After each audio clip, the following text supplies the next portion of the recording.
Hello नमस्ते साथीहरु, स्वागत छ तपाईलाई अनलाइन जब भ्याकेन्सी युट्युब च्यानलको एउटा नयाँ र इन्फर्मेटिभ भिडियोमा। आजको यो भिडियोमा म फेरि तपाईहरु सामु उपस्थित भइसकेको छु एउटा नयाँ डिमान्ड लिएर। र आजको यो भिडियोमा चाहिँ हामीहरु कुरा गर्नेछौं कतारबाट आएको डिमान्डको बारेमा। यदि तपाईहरु पनि कतार जान चाहनुहुन्छ कम लागतमा भने आजको यो भिडियोलाई अन्तिमसम्म हेरेर साथ दिनु होला। आजको यो भिडियोमा चाहिँ म तपाईलाई डिटेलमा जानकारी दिनेछु कि कतार कसरी जाने, कतार जानको लागि लागत कति लाग्छ, त्यसरी कुन कुन पदको लागि कतारबाट डिमान्ड आएको छ, सबै कुराहरु आजको यो भिडियोमा म तपाईलाई डिटेलमा जानकारी दिनेछु। त्यसैले भिडियोलाई अन्तिमसम्म हेरेर साथ दिनु होला। च्यानलमा नयाँ हुनुहुन्छ भने अवश्य च्यानललाई सब्स्क्राइब गरिदिनु होला। अब सुरु गरौँ आजको यो भिडियोलाई।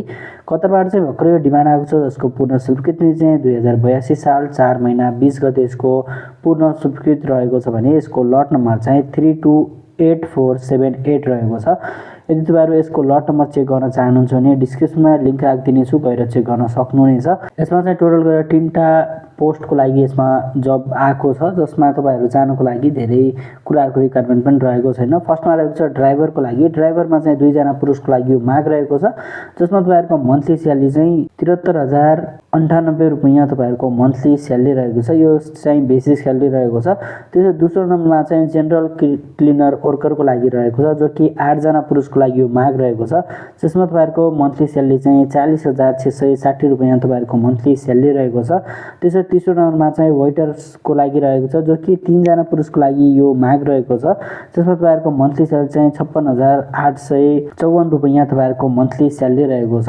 यो जति पनि स्यालेरी रहेको छ यो चाहिँ बेसिक स्यालेरी। यसमा तपाईले ओटी एन्ड ओभरटाइमको सुविधा पनि पाउनुहुनेछ। त्यसै प्रतिदिन चाहिँ तपाईले 8 घण्टा काम गर्नुपर्ने हुन्छ भने हप्तामा चाहिँ 6 दिन, एक दिन चाहिँ तपाईहरुको बिदा हुनेछ। वार्षिक बिदा चाहिँ कम्पनीले तोकेको छैन। वार्षिक बिदा चाहिँ कम्पनीको रुल एन्ड रेगुलेसन अनुसार नै हुनेछ भने यसमा खाने र बस्ने सुविधा चाहिँ कम्पनीबाट नै रहेको छ। त्यसको लागि चाहिँ तपाईले 1 रुपैयाँ पनि दिनु पर्दैन।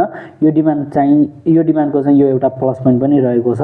त्यसरी यसको अवधि चाहिँ 2 वर्ष रहेको छ। कम्तीमा तपाईले 2 वर्ष त्यसमा काम गर्नुपर्ने हुन्छ अनि मात्र तपाईहरु छुट्टीमा घर आउन सक्नुहुनेछ। त्यसरी अब कुराहरु यसमा जानको लागि के कुराहरुको रिक्वायरमेन्ट छ, त्यसरी यसको अन्तर्वार्ता कहिले होला त? यसको अन्तर्वार्ता चाहिँ तपाईहरुको वैशाख 7 गते यानी कि 2026 अप्रिल 20 मा यसको अन्तर्वार्ता रहेको छ जो कि मेन पावरको अफिसमा नै यसको अन्तर्वार्ता रहनेछ। त्यसरी अब कुराहरु यसमा जानको लागि लागत कति लाग्छ त? लागतको कुरा गर्ने भने चाहिँ यसमा देखाएको अनुसार चाहिँ स्वदेशमा गरिने मेडिकल खर्च कसले बिहोर्ने भनेको छ जो कि कामदारले आफूले बिहोर्नु पर्ने हुन्छ। त्यसरी विदेशमा गरिने मेडिकल खर्च कसले बिहोर्ने भनेको छ जो कि रोजगारदाता एन्ड कम्पनीले नै बिहोर्नेछ। त्यसै स्वदेशमा गरिने म्यादी जीवन बिमा कसले बिहोर्ने भनेको छ जो कि कामदारले आफूले बिहोर्नु पर्ने हुन्छ। त्यसै रोजगारमै बिमा हुने नहुने भनेको छ जो कि रोजगारमा बिमा हुने जो कि रोजगारदाताले नै गरिदिनेछ। त्यसरी कामदारलाई हवाई टिकट कसले दिने भनेको छ जो कि रोजगारदाता यानी कम्पनीले नै दिनेछ। त्यसरी सामाजिक सुरक्षा कोष कसले बिहोर्ने भनेको छ जो कि सामाजिक सुरक्षा कोषको लागि चाहिँ 2596 रुपैयाँ लाग्ने गर्दछ जो कि कामदारले नै बिहोर्नु पर्ने हुन्छ।